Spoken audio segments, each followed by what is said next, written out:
think about what success is to you and try to have a definition of success that's in your control. That's something that you can create no matter what everybody else is doing around you. And then if your path of learning veers away from that, that's when you step in. I'm Caitlin, a former professional ballerina turned dance educator and career mentor, and this is the Brainy Ballerina podcast. I am here for the aspiring professional ballerina who wants to learn what it really takes to build a smart and sustainable career in the dance industry. I'm peeling back the curtain of the professional dance world with open and honest conversations about the realities of becoming a professional dancer. Come along to gain the knowledge and inspiration you need to succeed in a dance career on your terms. Hello and welcome to the Brainy Ballerina podcast. I'm your host, Caitlin Sloan, and I am joined today by Dr. Chelsea Pierotti. Dr. Chelsea is a sports psychologist and high performance coach for dancers and dance educators. As a speaker, workshop teacher, and host of the Passion for Dance podcast, Dr. Chelsea's mission is to create happier, more successful dancers through positive mental skills. I've had the pleasure of joining Dr. Chelsea on her podcast, and I am so thrilled to turn the table today and have a chance to pick her brain on all things mental skills for dancers. Hello, Chelsea. Hi, Caitlin. I'm so excited to talk to you. I'm so happy to have you today, and I want to just start from the very beginning of your dance journey. Why did you take your very first dance class, and what was that experience like for you? Oh, sure. So I actually started. It's funny, I was gonna say late, and that's so relative. My first class was probably late elementary school. It was more like 9 or 10, which is not late in life, but late in the dance world. And I was one of those kids that just tried all the sports. I loved soccer for a while when I was younger, tried basketball, that was not my thing. Did gymnastics for a while and just, testing the water. So I found dance around 10, and I think it was because really I was not loving gymnastics very much, but I loved floor. And then I kind of realized like, oh, I like the dance part of floor. I don't actually like the tumbling part. And so we had to take like a dance class to supplement our like floor work. And I was like, oh, this is more fun. So I started taking dance more seriously around 10. That's when I first started dancing to my first ballet class was at, well, besides one that I took when I was 3 and got kicked out, but my first dance class was at 10. And so it is funny because I always say I started late too, but actually the more and more I talk to dancers, that is such a common time to start. And it's funny that we think it's so late when it's really, Yes. Well, and you look at why kids are burnt out at 14. It's like, well, that's a part of it, but we can go there. But yeah. yes, I think starting late, it's not really late and it was great. I'm glad I tried lots of other things. I'm glad I tested the waters and was like, no, this is what I really love. Yeah, we need to get into the whole burnout situation, but before we get there, I know we will. I want to know more about what your training was like and what kind of student were you? I was really in rec classes up until high school. So I started, like I said, about 10. Middle school was really just like rec classes and performances and just enjoyed it, was not taking it very seriously, did not compete at all. And then I found a studio that I loved and started to kind of see the more competition side. So I switched to that studio my freshman year of high school. And that was more of the what we see now is like the big competitive studio, right? Taking multiple classes a week, was there every weekend, all the conventions, all the competitions. But that studio had a really strong emphasis in ballet. It had a whole ballet curriculum to it that some people did begrudgingly. I loved it. So I was the student. That's such a fun question. I love that. What kind of student was I? I, to this day, am the diligent student. I think one of my personality strengths and one of my core values is to be a learner. That's always what I want to do more and more every time. So I loved approaching class with that mindset. I love bar. I love just being in the class and being able to practice. And turns out I didn't actually like performing as much. It was a weird recognition later on. So yeah, I was the ultimate learner. I loved class and loved being there and dedicating so much time to it throughout high school and kind of early 20s. So out of high school, did you go straight into college or what was your path there? Yes, I went to college, not for dance. So I was a little lost at the end of high school, which I think is really common. And now I talk to a lot of 18-year-olds that are like, I don't know what's next. I've always been an academic. I love school. Obviously, I went for a long time and now I still teach. So I knew I wanted to go to college and I knew I wanted to focus on kind of the academic science side that I've always loved, but I wasn't ready to stop dancing. And that was a hard transition. So even though it's like I'm not going to go for dance, but I can't stop. I don't know what to do. I think it was like September of freshman year. Like I had barely started college and started looking for smaller companies around. And one of those friend of a friend, people are talking, this is pre-Facebook, and people start talking to you about what's going on and realize that there was a new company starting close enough that I could stay where I was in school and drive. And so it was one of those like last minute, the audition was like that weekend. I was like, I'm just going to go give it a shot and see what happens. And was able to be a part of the start of that company. So it was a small but traditional kind of ballet company. I did it during my freshman year. So I kind of was able to do both. And how was that? Was that really difficult or was it manageable? It felt like the right balance. I feel like that's all I'd ever done was Mhm. be really intense at school and be really intense at dance, and I work well that way. Not for everyone, but I kept the same balance, and it was a nice physical and break from the academic side. It put studies away. I think it kept me more balanced than I think I would have been if I had just, like, stopped cold turkey. So it actually worked really well for me. Okay, and then you did that freshman year, and then did you continue? That was the only year I did it, and there's a couple reasons behind it, and one of them it was kind of twofold. One, recognizing I had such strong academic goals. I knew I wanted to go all the way to a doctorate, and that meant I needed time in school. I needed to join a research lab. I needed to put more time there outside of class. And then also, kind of what I said earlier, I realized I don't love being on stage. It was kind of a weird self awareness moment of even when I was competing in the studio, like I could do it and I was fine with it, but it wasn't my love. I loved class. I loved just dancing. And so I had a kind of a reflection after our spring show. It was Firebird. It was really fun. And I loved doing it, but I kept waiting for it to be done. I'm like, are we done yet? I need a break. And I was like, why am I that happy for this to be over? This is supposed to be the part you're like training to be on stage. And I was teaching I call it baby ballet, right? Like the 3 to 5 year old. Mm. And I was loving that. I was like, okay, I'm finding more joy behind stage, right? I'm finding more joy teaching. And so I just had a strong kind of personal reflection moment. Was like, even though this is what I'm like quote supposed to do, I I wasn't finding the joy there anymore. So I went backstage instead. And isn't that so interesting? Because I think as dancers, we kind of put the performing aspect on a pedestal as if that's the highest place you should reach as you're in your career, Right. and realizing that maybe you didn't like that actually and you like something else better. And that's okay. It doesn't mean that you're less of a dancer. Right. It was a weird moment for sure. Not a I would not singular moment. It was months of thinking through it and debating. And some of this is also just the company itself wasn't the best fit because maybe it would have been true elsewhere too. I'm pretty tall. I'm 5'8", so I was relatively tall in the dance world, and I've always had a more, I like to say, muscular build, more athletic build. Took me a while to get to that place about my body too, but I am, right? So I'm not, I have a large chest. I've always been curvier, and that was not well received in that ballet company. And that's unfortunate, but it was the truth. And so when I think part of performing got wrapped up in, okay, you have this soloist role in Firebird, but you don't fit our tutu. So this isn't going to work. Right. And just this constant battle around that performing wasn't really fun anymore because it had so much baggage with it. And that wasn't the only reason because again, like I felt that way in high school at the studio as well. I didn't love competing the way my friends did.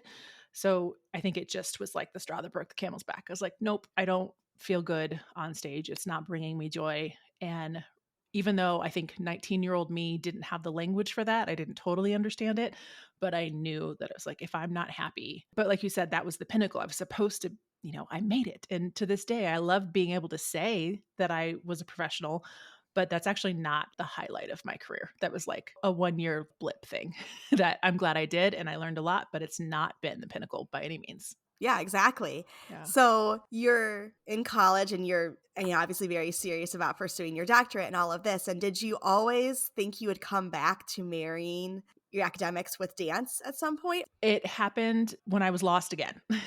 So the same kind of transition.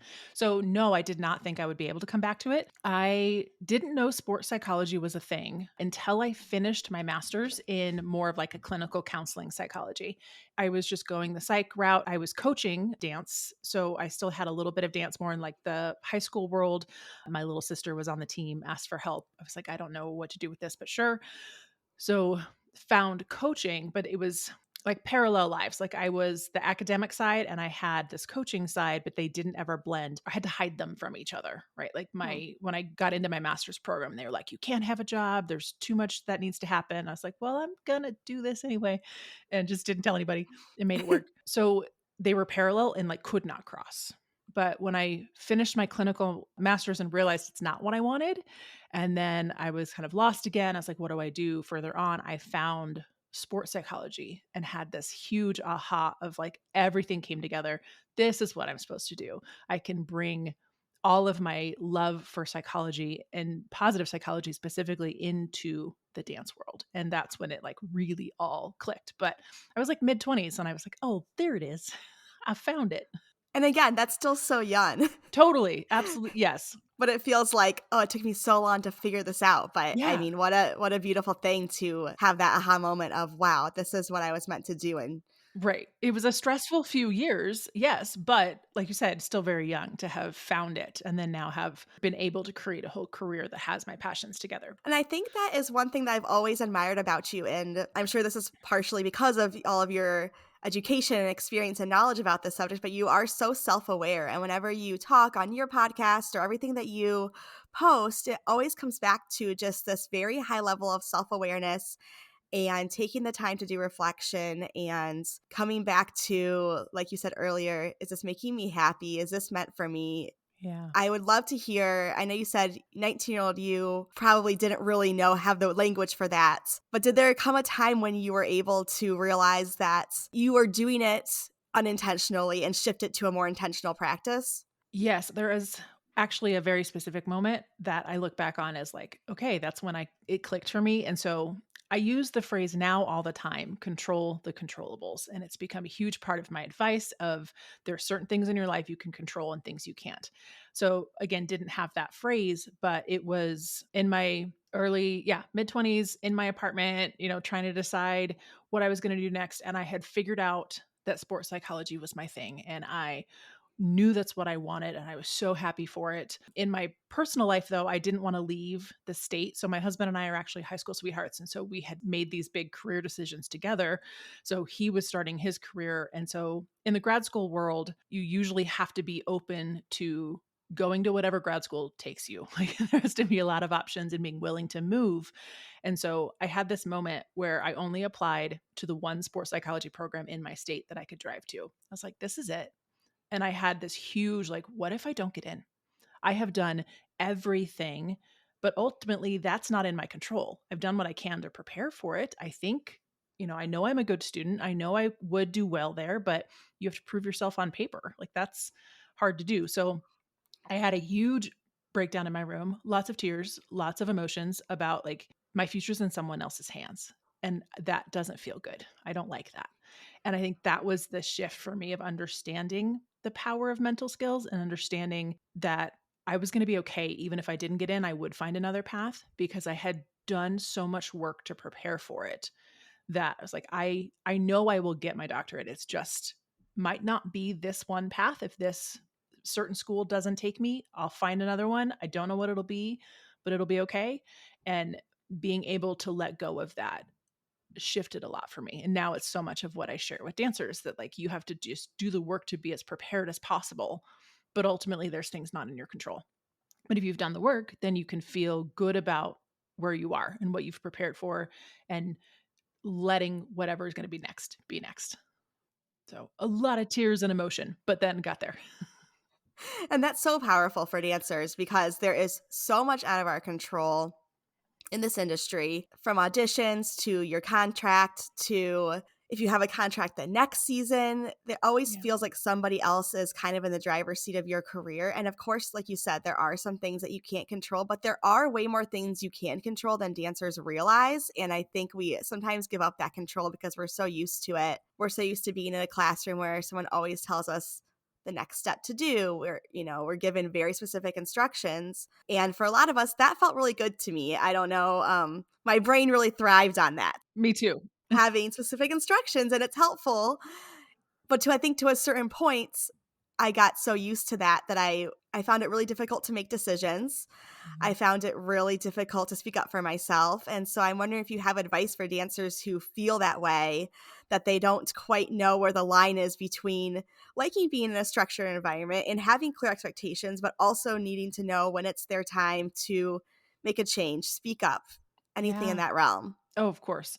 I agree. I was definitely that dancer as well that like I said, if I'm a learner, I always want somebody to teach me something. So I Mhm. loved the structure of class. I loved learning from someone new and not being in charge necessarily. But that does translate, you're right, to the next step of like, well, you have to make this choice of what's next. And it can be really scary. So I think my advice is to do some reflection. You talked a lot that self-awareness. You're right. That's a huge part of who I am and what I try to help, especially teens and 20s take some time to work through is to think about what success means to you because at some point if whoever is training you and whoever's instructions you're following are working towards a different success, that's when it's time to stop and pause and either speak up or step away or hold a boundary in some way. If your success and your what you define to be success, whatever that looks like for you, hopefully that structure is getting you there. And then at some point, that's what I felt with my company, that I was like, you know what, this no longer fits me. Like it doesn't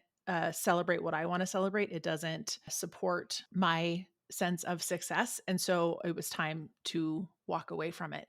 And it was great for lots of people. I have wonderful friends who continued in that company for years and loved it, but it wasn't the right fit for me. And that was one of the first times that I had to step up to myself and say, okay, I have this great opportunity. They invited me back the next season. I'm going to say no. And that was a huge moment. But it was because what I wanted to feel to be successful wasn't matching what that opportunity was giving me anymore. So advice is to think about what success is to you and try to have a definition of success that's in your control. That's something that you can create no matter what everybody else is doing around you. And then if your path of learning veers away from that, that's when you step in. Can you give an example of like a goal or a definition of success that is in your control and that's out of your control? Because I feel like a lot of times when I talk to dancers, the goals they tell me are things that are largely out of their control. So how could you take something like that and shift it into something that is in your control? Yes, great question. So there's really three kinds of goals. And the big ones that most people set are called outcome goals. It's the result. So it is making that company, whatever that career goal is, usually, getting into the college program that you want. Those are outcome goals. Those are great. You can still have them. They're not bad for you by any means, especially if they're motivational. So if you're somebody who has that sense of like, I really want to get into that program, that can be motivational. Hold that outcome goal. But I advise people to like think about it, imagine it. You can put it on your vision board, but then put it to the side. The goals that you actually work through on a smaller short-term basis they're called process and performance goals. Performance goals are just getting better than you were the day before. It's just doing something so that you are improving yourself. And that's always in your control. So that can be little things of like, do you need to improve your flexibility? Well, then you set goals to work on flexibility 3 times a week, 20 minutes, right? You set a very specific, this is what I want to do to improve on that. Or you set any of those goals that are about you improving compared to yourself, not compared to anybody else, not anybody else's decision if you're improving or not. It's you compared to you. And then the other ones that help a lot are the process goals. It's the how. If you want to be successful in that audition, what do you need to do to get there? Like, what's going to help you get there? Do you need to seek out advice from somebody who's been there, done that, like Caitlin, and find somebody who's going to help you get there? Do you need better headshots? Do you need to have in your bag? Like, what do you need to do training wise? Do you need to take a different kind of class to kind of get out of your comfort zone? So, coming up with the how and setting goals about that. Ultimately, all of that is in your control. So when you show up to that audition, you've done everything you possibly can, and then the person behind the table is gonna make a choice one way or the other, and that is a lot easier to separate. It's like, that wasn't about me because I am in control of me and I've done everything that I can to be ready for this moment, and they decided I wasn't a right fit here. That's okay. I'm gonna find the place that is a right fit. You feel a lot more personal success and happiness because it's all stuff that's in your control, and it's a lot easier to believe that, like, the right thing will come because I'm gonna keep showing up and doing the work rather than waiting for somebody to give me that opportunity. You're really, like, taking control of it. Yes, that's really powerful. In my mind, something I've been struggling with, and I'm kind of selfishly want to ask this because I've been struggling with motivation lately. And so I'm like, I would love to hear more about that. But that does to me already actually give me a little bit of a boost of motivation just hearing you talk about that because all of a sudden it kind of made me start thinking about my goals and realizing how many of them I've been making that are out of my control and needing to put more tangible goals out there, like the process and performance goals, so that I can actually check some things off and feel like I am making progress toward it without needing that external validation. And I Sure. am curious, what would you say to a dancer who is struggling with motivation? I feel like a lot of dancers, like we talked about just in the beginning, go through this burnout phase where they're just exhausted, they're tired, and they still love dance, but they don't want to do it. What are some things that you can do as a dancer when you're going through a phase like that? Yeah, totally common because we train so much. So, and I guess there's 2 pieces to it with that outcome goal thing. Usually the outcome goals are really long term. Like, you might be a freshman, sophomore in high school thinking about the college program you want 3, 4 years down the road, or the young middle schooler who has dreams of being a professional ballerina. That's wonderful, but that is years away. And it's really hard to be motivated to do something that is like 4 years from now, right? And so it's taking the long-term goals to make them shorter. So that's part of the value of it, is it does give you that inherent motivation because, like you said, you have that sense of like, I did that. And you also see smaller chunks of progress that help you get out of like, I'm just going to do the same thing over and over and over again. And we definitely get in this rote repetition where, like, I show up and I go to class and I go up and I go to class and it feels really monotonous. And so being able to have smaller training goals where you notice progress in yourself feels so much more motivational, right? To keep going and keep fighting for it. So that's one piece of why goal setting helps so much. The second piece is to keep the self-awareness and the why, and journaling. I'm such a huge advocate of Mm. journaling, and it's not just writing it down, but that's step 1. So reflecting and thinking about why you love it. Why are you taking this class 3 times a week? Why do you want that goal in the future? And holding on to that personal why. But then also, because if you have written kind of manifesting things. So some people like to, long form write the whole thing out. Other people are more like bullet journal type. I was just talking to somebody who's they're now Radio City Rockettes, and she looks back at her journal and she's just got like Radio City, like all over her journal.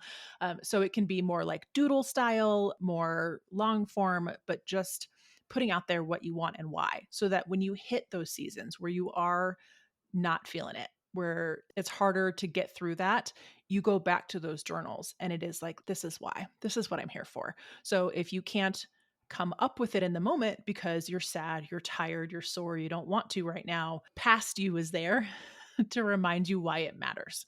And that time to reflect and look back on it. And then even reading it out loud, there's some fun like sensory neuroscience involved, but when you read it out loud and hear yourself, you process it differently.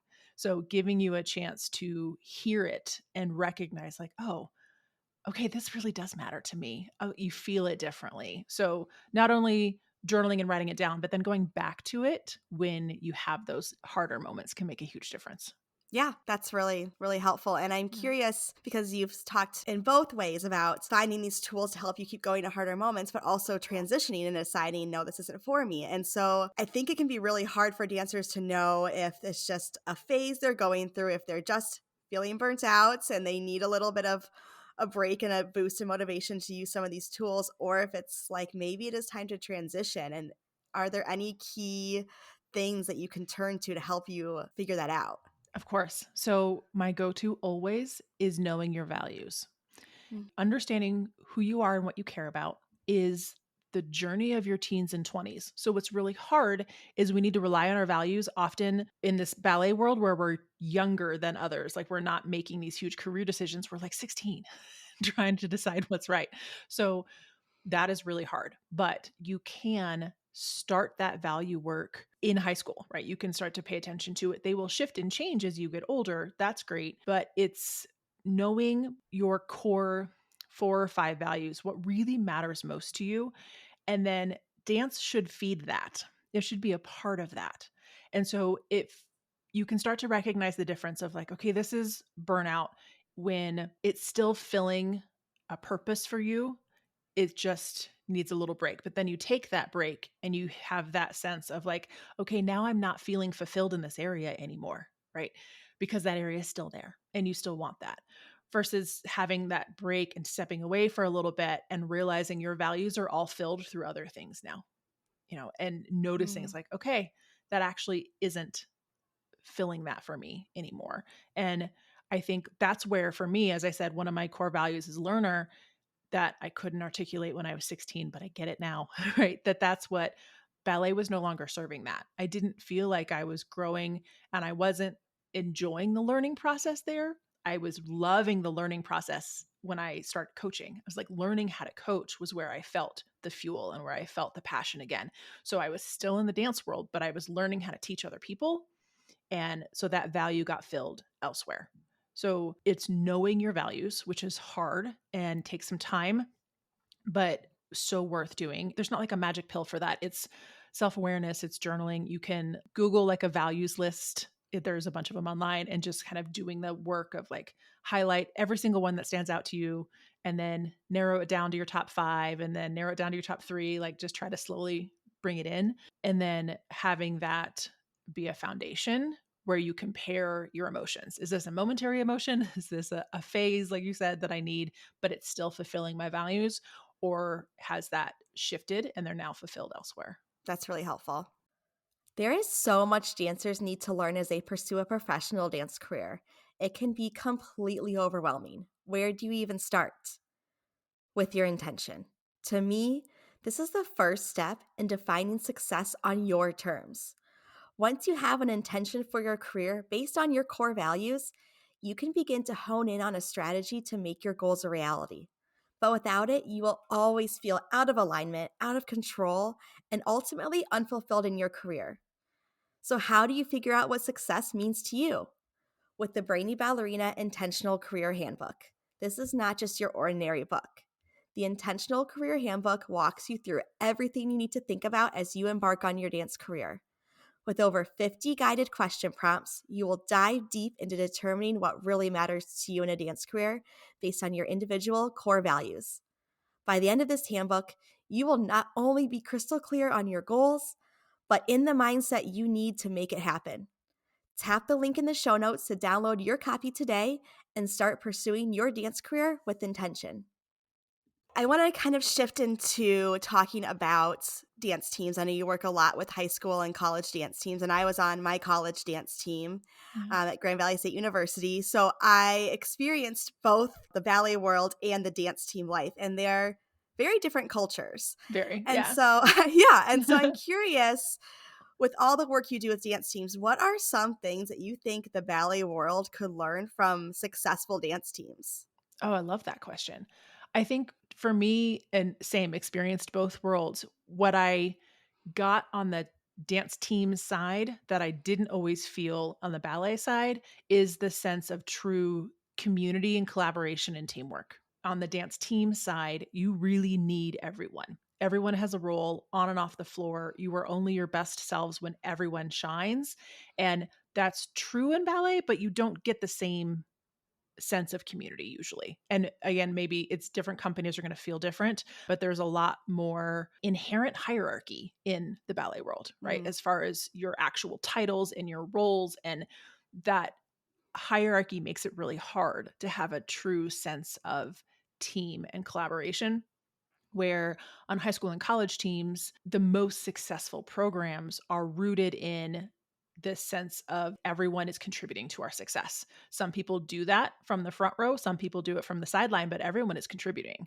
The really successful teams have less of that internal sense of hierarchy. So I think the ballet world could take some of that, the team building side, the family side, that sense of if somebody else gets promoted before you, that is not a threat to your future success. And we tend to see it as like, well, now she got the job, I'll never get it, rather than being able to see like the rising tides, lifts all boats kind of idea. There's room for everyone to have a successful ballet career and less of that like comparison competitive part that happens there. Yeah, it's not a zero-sum game. We can Yes. all get there. Yeah. And dance teams have comparison and hierarchy. Like it's not that it's gone there. And I'm sure there are ballet companies that have wonderful culture in them. It's just that's like the stark difference that I think I see.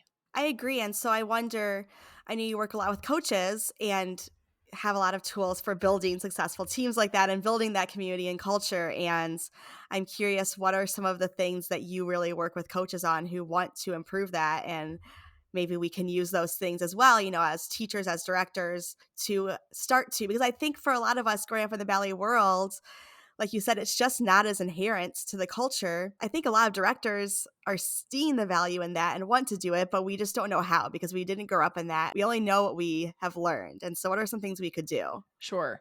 Well, one thing is the same idea of values, but now it's collective. It's the team or it's your company. Like, what are you about? What do you stand for? But the big thing that shifts it in a team, and it's true at the individual level, but to expand on it in a team is to say, like, as a company, if you have a core value of accountability, what are the actions behind it? So, how are you supposed to show up to live in that value? Because that's how you know that everyone is doing it. You can see it, right? And when you start to see it and everyone is like, yes, we are all on the same page. We are all working towards the same successful show, regardless of what our actual role and title is. We are all working towards that same end goal. And then it goes back to that same language about, okay, the end goal is a successful show, the outcome goal. But what's the process goal to get there? What's the progress goals of how we're going to train to make that happen? And so to the directors, it's a lot about the language you're using. When you were talking more like collectively, we have a vision, right? Everyone is a part of that, bringing them in on the vision. I think a lot of directors and coaches have maybe their own philosophy, their own vision for what they want, but they don't often share it, like explicitly tell them exactly what your vision is for this, why you want to change up this training, why you want to add this in. Like, so understanding the why and the personal value behind it kind of helps bring everybody on board. And then talking through the culture values and then the behaviors that you want to see with that. That's a huge shift to bringing everybody in line so that everybody is rowing in the same direction, right? Getting everybody moving the same way. Well, and what I see a lot of the time and what I experienced when I first became the director of a ballet school, I was pretty young and I did not have leadership experience. And I felt like I really knew what I was doing in terms of making curriculum, teaching classes. I could make a schedule, I could do all the admin stuff. Like that was fine. The hardest part was being a leader for my teachers. And I felt this sense of I've got to prove to them that I know what I'm doing and that Mhm. I am competent. And so it came, I think what ended up happening for me is that it came out as like this is my vision and you need all kind of get on board. Yeah.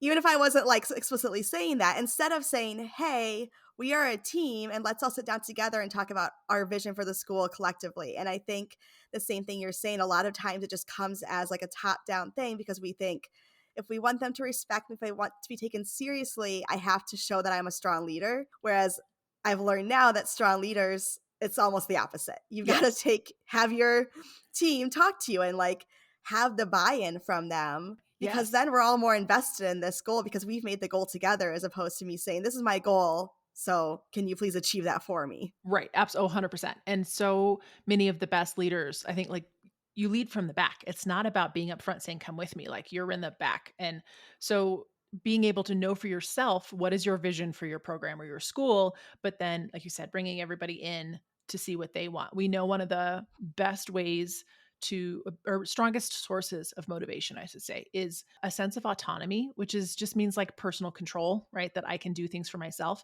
So as the director and trying to get your teachers on board, giving them autonomy is one of the best ways to have them feel that motivation. But again, it's like I want you to have autonomy to work towards this vision however you see best or whatever fits you, right? We're all different styles of teachers. We all have different strengths. So telling everybody to do it the same doesn't work, but helping people say, like, here's my big picture vision. How do you see that happening? How do you think you could contribute to that? What are your skills that are going to make this the best that it can be? And so that people have more control over, like, okay, I see the end game, but here's how I'm going to help make that happen. And you see so much more, like you said, buy-in and that like motivation to work for it. I've been on both sides of the table now where I've seen, oh, it's so much more motivating when you have that autonomy and you feel that sense of trust where it's like, I know that you trust me to do my job.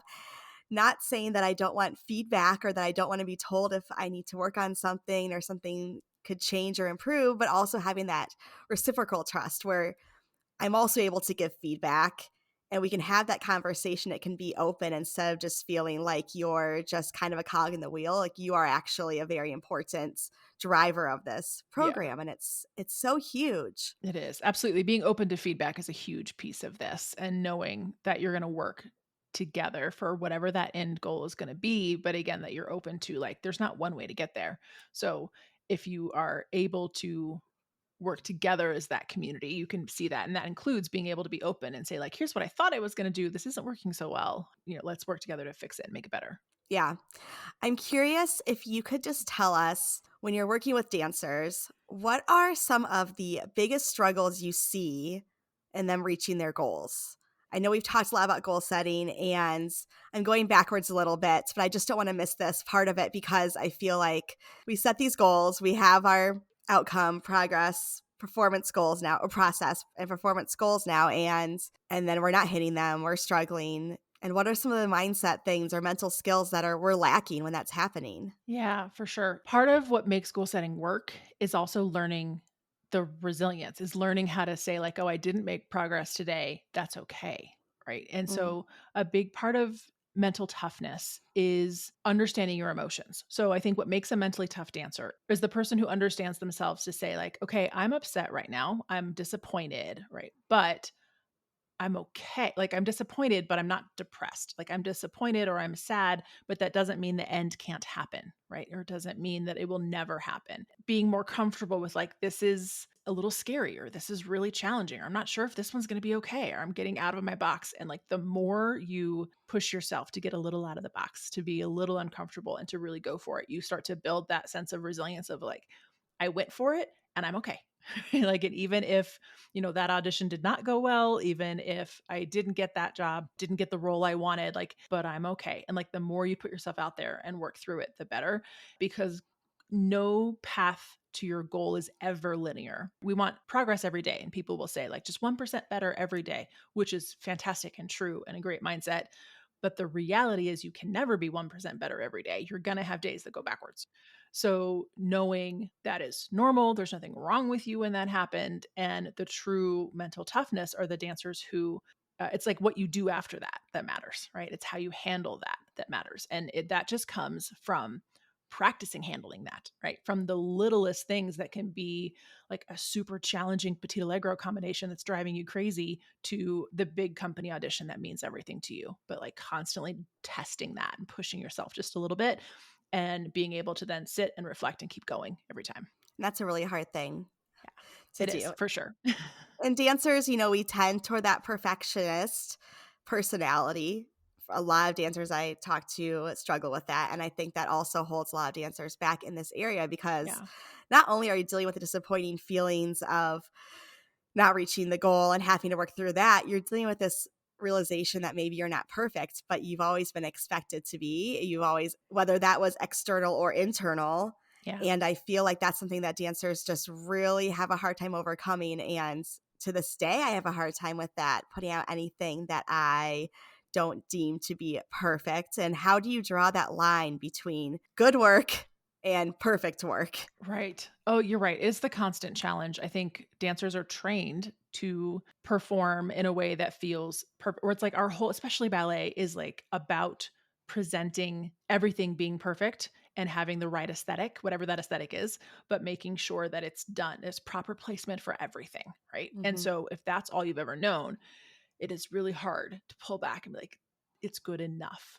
A couple things. It's a lot that we've talked about already, like knowing your values, and perfectionism is not a healthy value. So finding a value that's not that, and knowing like, do I value the hard work behind it, or I'll just share like one of my other core values is achievement, like because that's who I am and that's what I've always wanted to do. But I had to reframe what achievement means, and it's not perfection. Achievement is progress. Achievement is Mm, growth.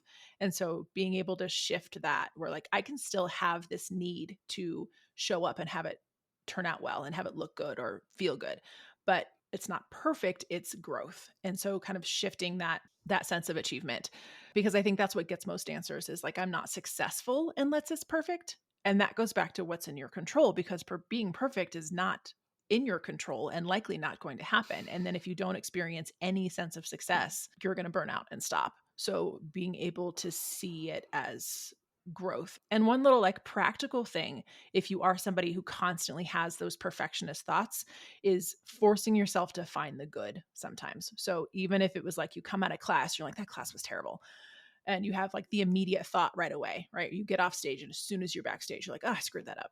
The thing with thoughts is they're more like clouds. They're supposed to like drift by and not get stuck. mm. And perfectionists get stuck.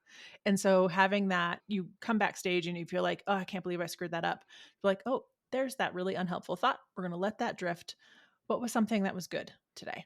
And maybe it was you had, one arabesque that felt beautiful and the rest of it didn't feel good at all, but you're like, I had one moment that felt really great.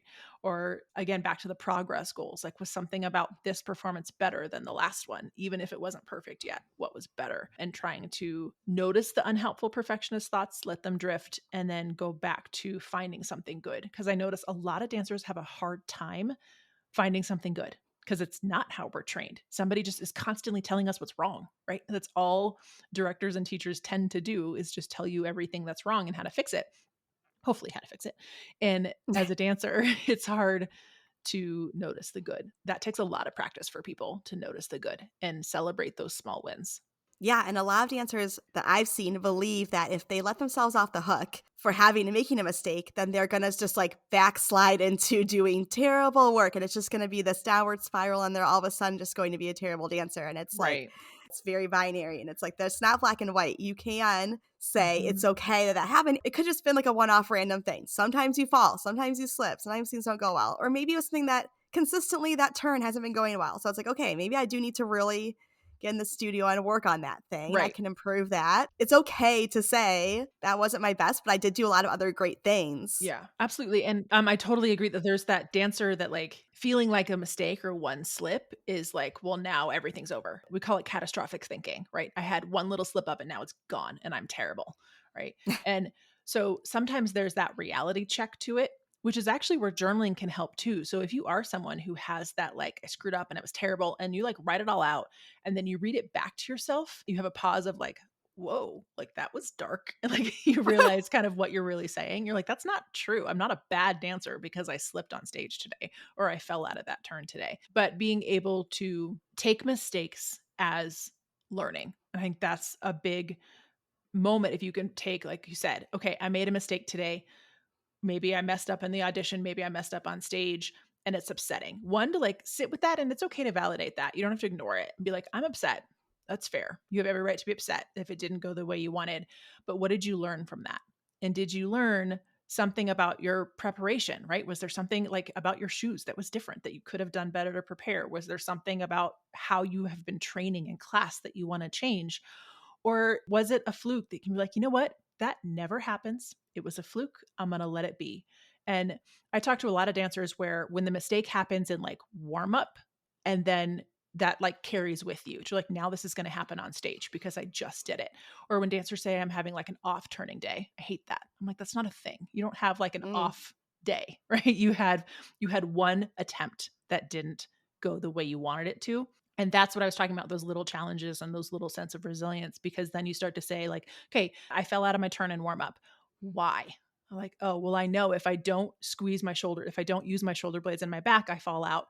I was distracted and not thinking about it. So I fell out. So I know if I squeeze my shoulder blades, I know I'll be fine. So take that with you when you're on stage. Like you go back to the physical cues that help you go back to, like we were just talking about teachers giving you all this feedback, especially at these advanced stages, you know what to do. So you just have to stay focused on it and have the cue ready for you rather than be thinking like, don't mess it up, because then you mess it up. Right. So Yep. taking that, taking that, just like, what did you learn from that mistake? It's not defining who you are.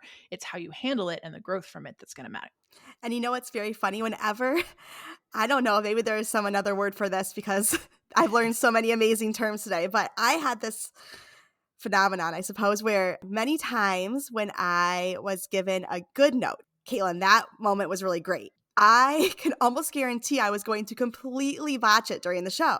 Yeah. And I don't know what that was, but it was like it got in my head that that was good and I had to do it that good every time and Yes. it just fell apart. That's funny. There is a whole psychological phenomenon to that. It's controlling attribution theory for psychologists out there, but it's that sense that you're attributing, it's like what you attribute success and failure to. And then when you get feedback, to a lot of dancers, the feedback is either informational or controlling.